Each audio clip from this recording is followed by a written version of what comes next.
أعوذ بالله من الشيطان الرجيم. بسم الله الرحمن الرحيم.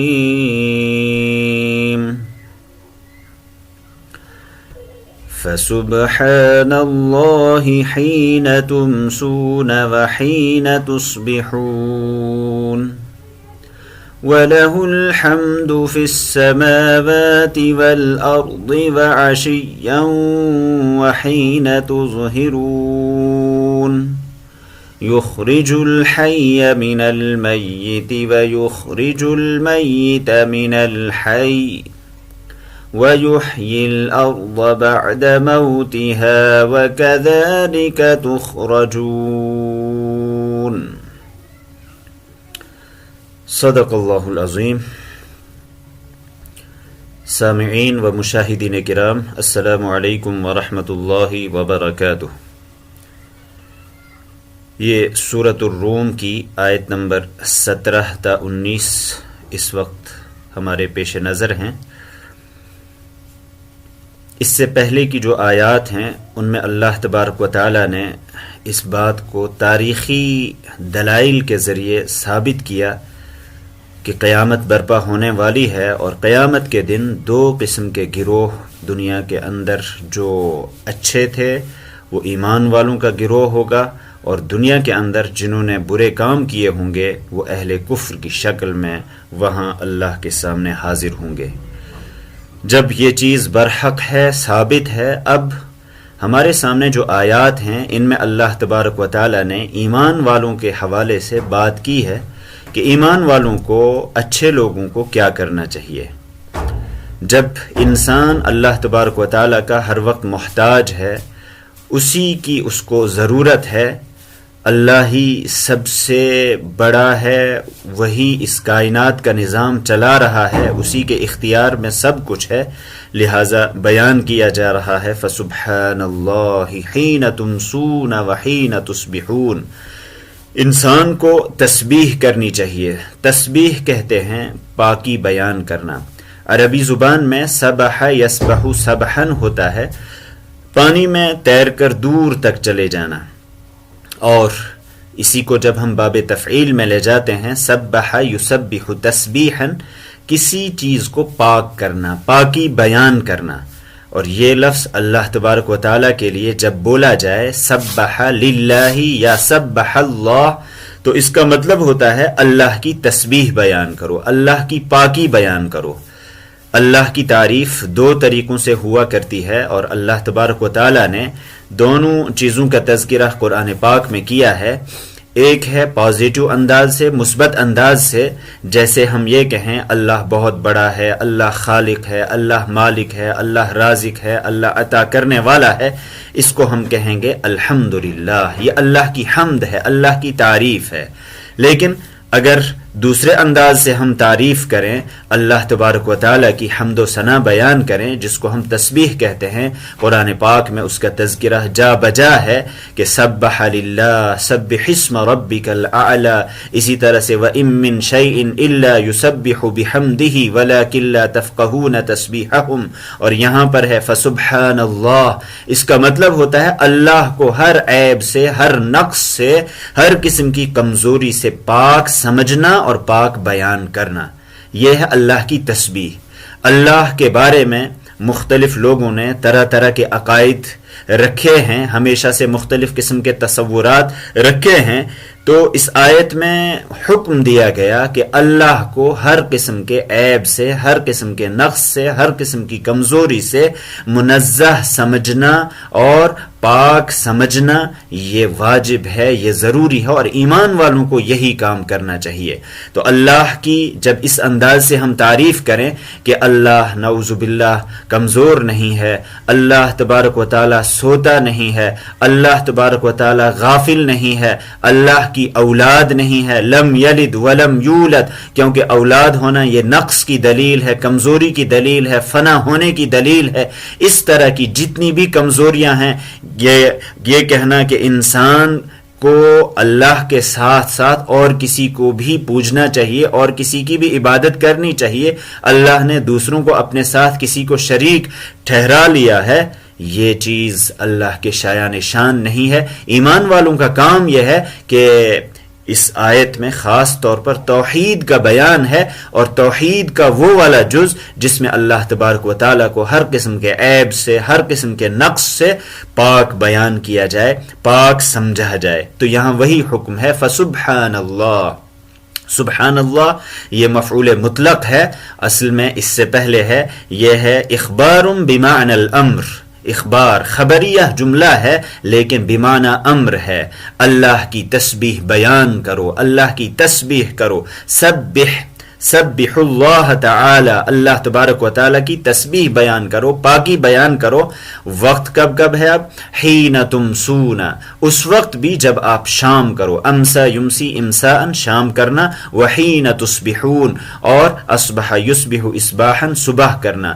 جب آپ شام کرو اور جب صبح کرو اس وقت اللہ تبارک و تعالیٰ کی تسبیح بیان کرو. یہ دو اوقات وہ ہیں جس وقت کائنات کے اندر بہت بڑی تبدیلیاں، اللہ کی قدرت کا ظہور ہوتا ہے. اس وقت انسان اللہ کی طرف متوجہ ہو، اللہ کی تسبیح بیان کرے، اللہ کے سامنے جھک جائے، اللہ کا ذکر کرے. یہ انسان کے لیے ضروری ہے شام کے وقت، صبح کے وقت. اور اس کے بعد کی جو آیت ہے اس میں اللہ تبارک و تعالیٰ نے وعشیا وحین تظہرون کا بھی تذکرہ کیا ہے، اور بیچ میں ایک جملہ معترضہ ہے کہ وَلَهُ الْحَمْدُ فِي السَّمَاوَاتِ وَالْأَرْضِ، اور اسی کے لیے ہے حمد و ثنا، اسی کے لیے ہے تعریف. فی السماوات آسمانوں میں بھی، والارض اور زمین میں بھی. یہ جملہ معترضہ ہے، اس کو اس لیے یہاں پر لایا گیا کہ اللہ کسی کی حمد کا، کسی کی تسبیح کا، کسی کے ذکر کا محتاج نہیں ہے. اس کے لیے حمد ہو رہی ہے. پورا آسمان، پوری زمین، کائنات کا ایک ایک ذرہ وہ اللہ کی حمد و ثنا میں رطب اللسان ہے. اللہ تبارک و تعالیٰ کو کسی کی ضرورت نہیں، وہ صمد ہے، وہ غنی ہے، وہ کسی کا محتاج نہیں. تو وَلَهُ الْحَمْدُ فِي السَّمَاوَاتِ، اسی کے لیے ہے حمد، وہی لائق حمد ہے. فی السماوات آسمانوں میں بھی، والارض اور زمین میں بھی. اب اس کا وعشیا وحین تظہرون اس کا عطف ہو رہا ہے. اس سے پہلے جو جز تھا حین تمسون وحین تصبحون، اس پر حین پر اس کا عطف ہو رہا ہے کہ حین تمسون جب آپ شام کرو، وحین تصبحون اور جب آپ صبح کرو.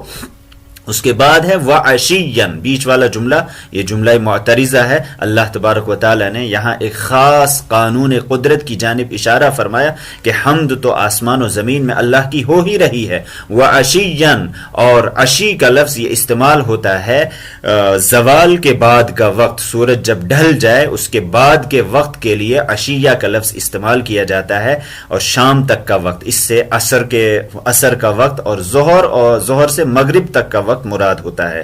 تو وہ عشیہ اور ظہر کے بعد کا وقت یعنی تیسرے پہر، عصر کے وقت بھی اللہ کی تسبیح بیان کرو. وحین تظہرون، اور جب آپ ظہر کرو یعنی ظہر کے وقت میں داخل ہو جاؤ اس وقت بھی اللہ کی تسبیح بیان کرو. یہاں جن اوقات کا تذکرہ ہے، ایک تو ہوا حین تمسون، تمسون میں دو وقت آئے، حضرت عبداللہ ابن عباس رضی اللہ تعالی عنہما، اسی طرح حضرت مجاہد، حضرت قتادہ اور دیگر مفسرین یہاں تسبیح سے مراد لیتے ہیں نماز، کہ اس وقت نماز پڑھیے تو نماز بھی مراد ہو سکتی ہے، اور اس کے ساتھ ساتھ عمومی ذکر، عمومی تسبیح بھی مراد ہو سکتے ہیں.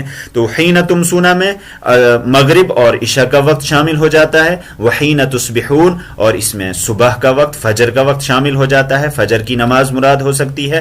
اور اس کے بعد وعشین میں عصر کا وقت، جس کو صلاۃ الوسطی بھی کہا گیا ہے قرآن پاک میں، کہ حافظوا علی الصلوات والصلاۃ الوسطی وقوموا للہ قانتین. عصر کی نماز کا بطور خاص ذکر کیا گیا ہے صلاۃ وسطی سے.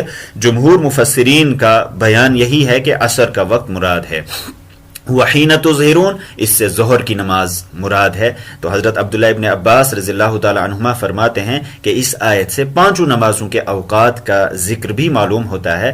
تو یہاں جن اوقات کا تذکرہ ہے وہ اصلاً اللہ کی قدرت کے مظاہر کے اوقات ہیں. اس وقت اللہ تبارک و تعالیٰ کی قدرت کا ظہور ہوتا ہے. مثلاً صبح ہونا، رات کے بعد، اندھیرے کے بعد دن کا نمودار ہونا، روشنی کا نمودار ہونا، یہ کوئی معمولی چیز نہیں ہے. ہے، یہ صرف اللہ کے شایان شان ہے کہ جو صبح نکالتا ہے، جو شام کے بعد پھر صبح نکالتا ہے، اندھیرے کے بعد روشنی لاتا ہے، اسی طرح جب دن ہوتا ہے اس کے بعد شام کا آنا، یہ بھی اللہ کی قدرت کا ظہور ہے۔ اور اللہ تبارک و تعالی نے اس کا تذکرہ جا بجا کیا ہے کہ وہی ہے تولج اللیل فی النہار و تولج النہار فی اللیل، اللہ دن کو رات میں داخل کرتا ہے اور رات کو دن میں داخل کرتا ہے۔ تو اسی طرح سے جب سورج وہ ڈھل جائے، جب سورج اپنی جگہ سے دوسری طرف منتقل ہو جائے، یہ بھی اللہ کی قدرت کا ظہور ہوتا ہے۔ اور عصر کے وقت بھی تبدیلی رونما ہوتی ہے، اس وقت بھی اللہ تبارک و تعالیٰ کی قدرت کا ظہور ہوتا ہے کہ جو سورج ابھی تابناک تھا، روشن تھا، وہ مدھم پڑ رہا ہے، اس کے بعد رات کی تاریکی آ رہی ہے، اور عام طور پر وہ غفلت کا وقت ہوتا ہے، مشغولیت کا وقت ہوتا ہے۔ اس وقت بھی انسان کو اللہ کے سامنے جھکنا چاہیے، اللہ کی تسبیح بیان کرنی چاہیے، اور اس کے ساتھ ساتھ جو بھی اوقات ہیں نمازوں کے، اس میں اللہ کی قدرت کا ظہور ہوتا ہے۔ تو جب بھی انسان اللہ کی قدرت کا کوئی مظہر دیکھے، اس وقت ضرور ضرور ایمان والے کو، اللہ کے بندے کو اللہ کی طرف رجوع کرنا چاہیے۔ اور سورہ آل عمران کی آخری آیات میں تو ان کا بطور خاص تذکرہ ہے کہ اولو الالباب، عقل مند وہی لوگ ہیں جو آسمان اور زمین کی تخلیق میں، واختلاف اللیل والنہار، اور دن اور رات کی آمد و رفت ہے، گردش لیل و نہار، اس پر مسلسل غور و فکر کرتے رہتے ہیں۔ تو بہرحال اس میں اللہ تبارک و تعالیٰ کی تسبیح کا، یعنی اللہ کو ہر قسم کے عیب سے، ہر قسم کے نقص سے پاک کرنے کا حکم دیا گیا ہے، یہ گویا کہ واجب چیز ہے۔ اس کے بعد اللہ تبارک و تعالیٰ نے بعث بعد الموت کے حوالے سے بات کی ہے کہ اللہ جس طریقے سے انسان کو دنیا میں رزق عطا کر رہا ہے، جس طریقے سے دن سے رات اور رات سے دن وجود میں لا رہا ہے، اسی طرح سے اللہ تبارک و تعالیٰ کائنات کو ختم کرنے پر بھی قادر ہے، اور اس کے بعد قیامت برپا ہوگی۔ تو بعث بعد الموت کی دلیل اللہ تبارک و تعالیٰ نے یہاں پر یہ دی ہے کہ یخرج الحی من المیت، یخرج وہ نکالتا ہے، الحی زندہ کو، من المیت مردے سے، تو وہ اللہ تبارک و تعالی حی کو، زندہ کو میت سے نکالتا ہے، وَيُخْرِجُ الْمَيِّتَ مِنَ الْحَيِّ، اور وہ میت کو نکالتا ہے، مردے کو نکالتا ہے، من الحی زندہ سے۔ اس کی بہت سی مثالیں ہمارے مشاہدے میں آتی رہتی ہیں۔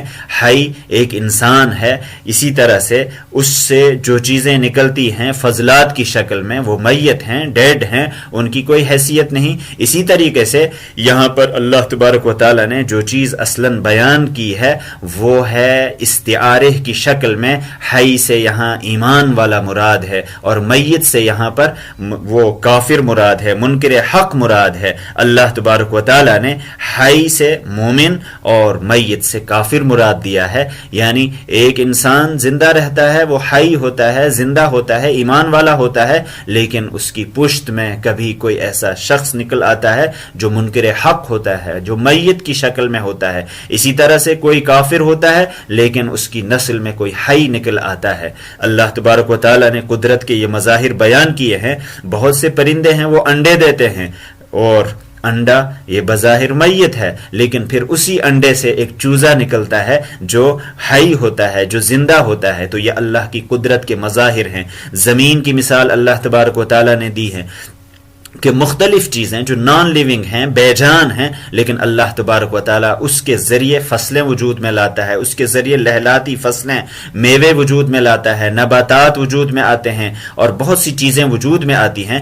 انسان بذات خود جو بھی دنیا کے اندر زندہ چیز ہے، وہ بذات خود ایک مردہ چیز سے وجود میں آنے والی شے ہے۔ تو انسان بذات خود وہ اگرچہ زندہ ہے لیکن وہ حی ہے، میت سے بنا ہے، میت اس کا اوریجن ہے۔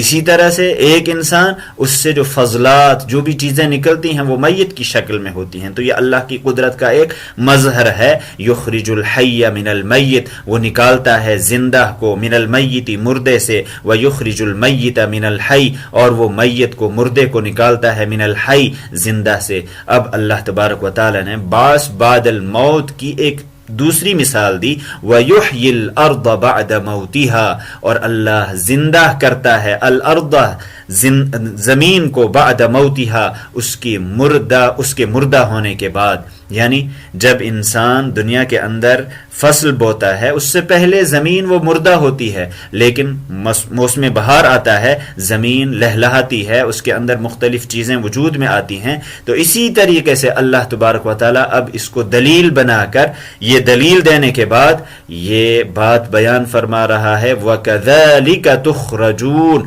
اور اسی طرح سے تم ہی بھی نکالے جاؤ گے، زمین سے دوبارہ تم کو وجود بخشا جائے گا۔ اور اللہ تبارک و تعالیٰ نے دنیا کے اندر انسان کو ایک دوسرا مشاہدہ بھی کرایا ہے کہ کیف تکفرون باللہ امواتا وکنتم امواتا، آپ کیسے اللہ تبارک و تعالیٰ کا انکار کرتے ہو، اللہ کی ربوبیت کا، اللہ کی قدرت کا، یا اللہ کے دوبارہ زندہ کرنے کا۔ کیف تکفرون باللہ وکنتم امواتا، حالانکہ آپ کچھ بھی نہیں تھے، آپ مردہ تھے، آپ ڈیڈ تھے، آپ کی کوئی حیثیت نہیں تھی، تو اللہ تبارک و تعالیٰ نے وکنتم امواتا فاحیاکم، آپ کو زندہ کیا، آپ کو حیات عطا کی، فاحیاکم ثم یمیتکم، پھر وہی تم کو موت بھی دیتا ہے۔ یہ تین چیزیں انسان اپنے مشاہدے میں دیکھتا ہے، مشاہدہ ہے اس کا کہ بار بار یہ چیزیں وجود میں آتی ہیں۔ چوتھا دعویٰ اللہ تبارک و تعالیٰ کرتا ہے کہ ثم الیہ ترجعون، اسی کی طرف تم کو واپس بھی کیا جائے گا۔ جب انسان تین مراحل کو مانتا ہے تو چوتھا مرحلہ بھی یقینی ہے، وہ بھی انسان کے سامنے ضرور بالضرور ایک دن آئے گا۔ علامہ قرطبی رحمۃ اللہ علیہ فرماتے ہیں کہ اس میں اس بات کی دلیل ہے، اللہ تبارک و تعالیٰ نے یہاں حی اور میت کی مثال دی ہے، یہ قیاس کیا ہے، مومن اور کافر کے بارے میں یہ چیز بیان کی گئی ہے، اس میں قیاس کی صحت کی بھی دلیل ہے کہ قیاس کرنا درست ہے۔ تو بہرحال اللہ تبارک و تعالیٰ نے ان آیات میں ایک تو تسبیح بیان کرنے کا حکم دیا ہے کہ انسان کو ہر وقت اللہ کی قدرت کا مظہر جیسے ہی اس کے سامنے نمودار ہو، اللہ کی تسبیح بیان کرنی چاہیے، اس کی حمد بیان کرنی چاہیے، ذکر کرنا چاہیے، اللہ کے سامنے جھکنا چاہیے۔ تو ذکر کی، حمد کی، تسبیح کی جو بھی شکلیں ہیں وہ انسان کو ضرور بالضرور اختیار کرنی چاہیے، چاہے وہ نماز کی شکل میں ہو، چاہے وہ اللہ کی تسبیح کی شکل میں ہو، چاہے حمد کی شکل میں ہو۔ اور انسان کو بار بار کائناتی حقائق پر غور کرنا چاہیے کہ کس طریقے سے اللہ تبارک و تعالی باس بعد الموت پر قادر ہے، کیونکہ دنیا کے اندر بھی انسان مشاہدہ کرتا ہے، دیکھتا ہے کہ ایک مردہ سے زندہ وجود میں آتا ہے، زندہ سے مردہ وجود میں آتا ہے، اور زمین کے اندر کس طریقے سے تبدیلیاں رونما ہوتی ہیں۔ تو ایک دن ضرور ہے، برحق ہے، جس دن انسان مالک ارض و سما کے سامنے حاضر ہوگا اور ایک ایک چیز کا اس کو حساب دینا ہوگا۔ اللہ تبارک و تعالی ہمیں ان آیات پر عمل پیرا ہونے کی توفیق عطا فرمائے۔ وآخر دعوانا ان الحمد للہ رب العالمین۔ جزاکم اللہ خیرا وبارک فیکم وشکرا۔